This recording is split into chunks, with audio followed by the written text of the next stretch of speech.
नमस्कार मित्रांनो, आजची बातमी खरं तर मुख्यमंत्र्यांच्या लाडक्या बहिणींसाठी आहे। सप्टेंबर महिन्यात मुख्यमंत्री माझी लाडकी बहीण योजनेसंदर्भात 4 महत्त्वाच्या घोषणा करण्यात आल्या आहेत। या घोषणांमुळे अशा महिलांना दिलासा मिळणार आहे ज्यांनी अर्ज भरला आहे पण अजूनही त्यांच्या अर्जाची प्रक्रिया पूर्ण झालेली नाही किंवा पैसे मिळालेले नाहीत। महिला व बालविकास मंत्री अदिती तटकरे यांनी नागपूर येथे झालेल्या कार्यक्रमात या घोषणांची माहिती दिली आहे। अर्ज मंजुरी आणि पैसे क्रेडिट।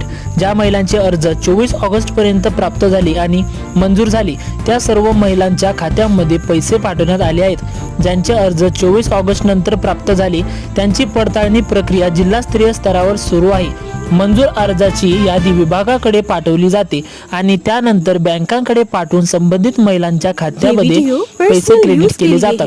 सप्टेंबर महिन्यात ज्यांच्या खात्यामध्ये अद्याप पैसे जमा झाले नाहीत त्यांना जुलै, ऑगस्ट आणि सप्टेंबर या 3 महिन्यांचे 4,500 रुपये थेट खात्यात क्रेडिट केले जातील।